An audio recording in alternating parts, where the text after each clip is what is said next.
I can't believe it's already been almost 7 years since the Wonderful 101 first released on the Wii U, and that means it's been just about as long since I reviewed it too. I always told myself that if the Wonderful 101 ever got a re-release, I would revisit it, and well, here we are. 101 is getting a new lease on life after an extremely successful Kickstarter, and I couldn't be happier. More people deserve to play it because we all know the Wii U went under the radar. And honestly, the game itself went under the radar for Wii U owners, possibly because of a demo that seemed to turn more people off than bring people in. Or maybe because Nintendo did so little to market it. Who knows? So, how does the game hold up? What differences are there in the remastered version? Have they added anything new? Well, that's what I want to talk about, as well as a couple other things as well. I still stand by most of what I said in my initial review of the game, so I'll link that down in the description below as well as at the end of this video. I don't want to tread too much of the same ground as that video, but I inevitably will a little bit. My hair kind of looks like it's from back then too, huh?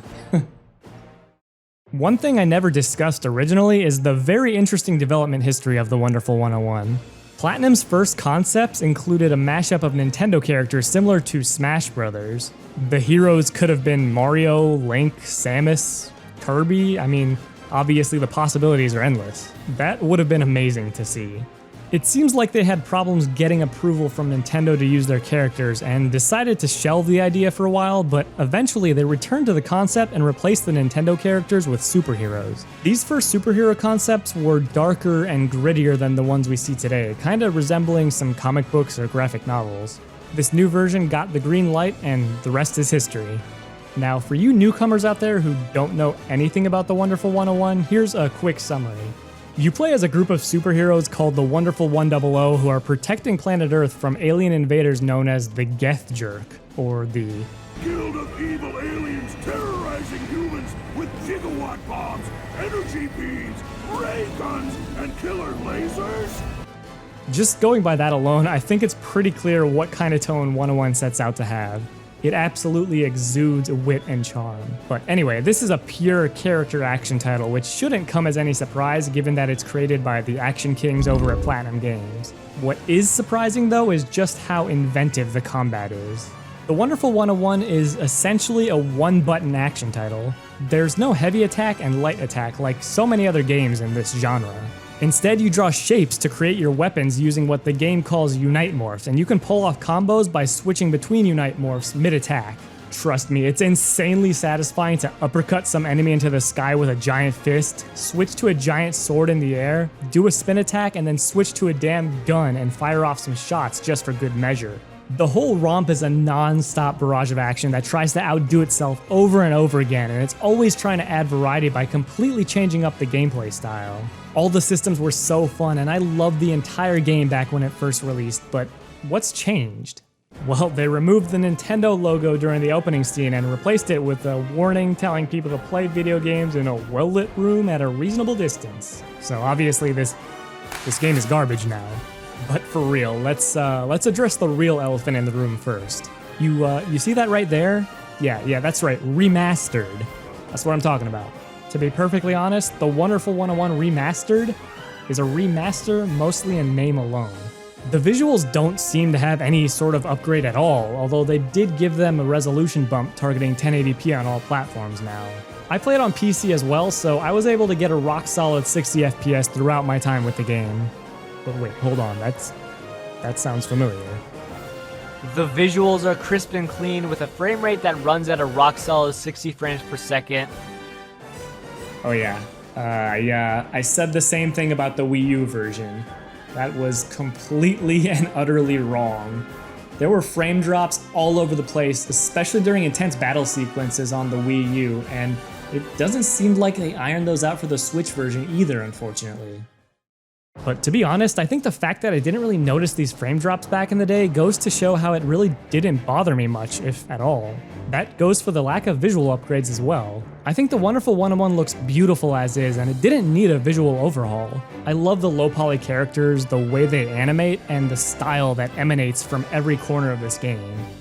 Besides the technical aspects, I also wanted to see what Platinum might have done regarding some of my personal complaints with the original release. There are two upgrades, Unite Guts and Unite Spring, that you 100% need to buy in the shop after playing through the prologue, and on the Wii U, it was pretty easy to miss if you weren't careful. Now they've added a message that pretty much just tells you, hey, maybe go to the Wonderful Mart first and buy these things, which is an extremely welcome addition.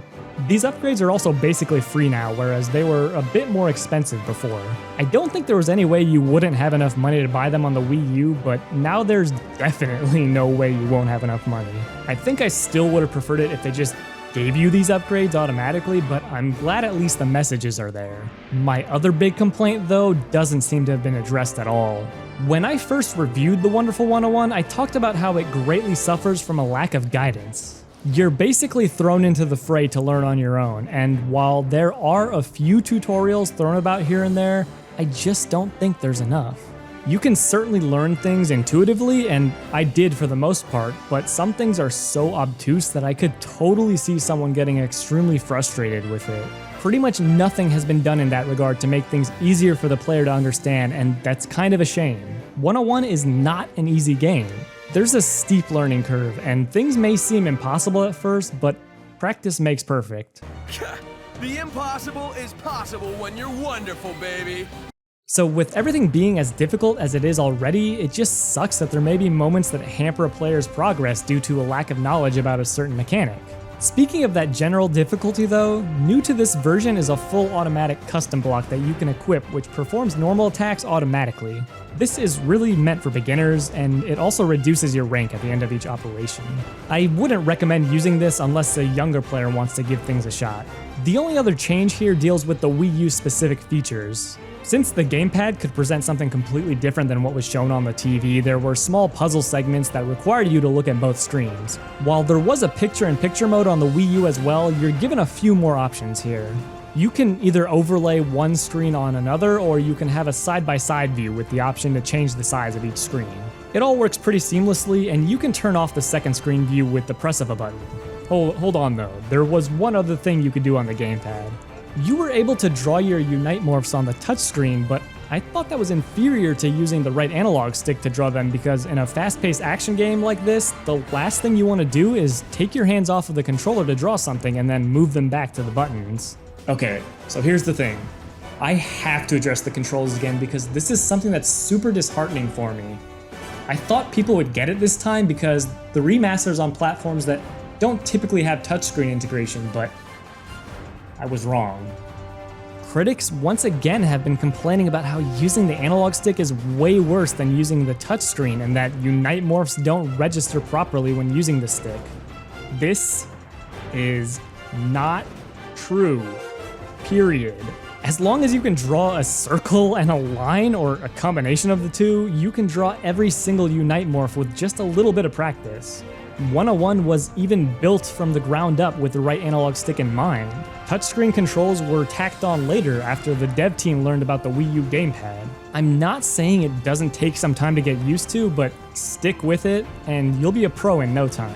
And the thing is, even if you do want to draw these shapes using a touchscreen, that option is still there on the Switch when playing in handheld mode, as well as on the PS4 with the DualShock's touchpad. I get discouraged when I read these things from other sources because The Wonderful 101 is a game that shouldn't be missed if you're a fan of action titles, and this type of misinformation can lead to people passing up on this game for a second time.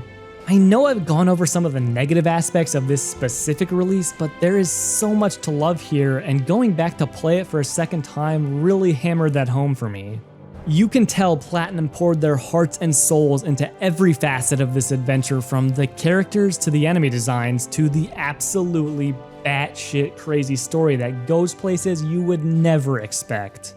Even if the gameplay wasn't as great as it is, I would still recommend playing this because of the story and set pieces alone. It's really that good. And I won't spoil anything, but I've never experienced an ending mission or sequence as incredible as the one in The Wonderful 101. This is the most platinum-ass Platinum game. This is the most insane Platinum game. This is, in my opinion, the best Platinum game. And yes, purely viewed as a remaster, I would say The Wonderful 101 Remastered is a disappointment. They're gonna add some more stuff in the future, but right now, there's just not enough stuff to warrant that title. Then again, I always viewed this as a masterpiece to begin with. Let's just call this one a remasterpiece.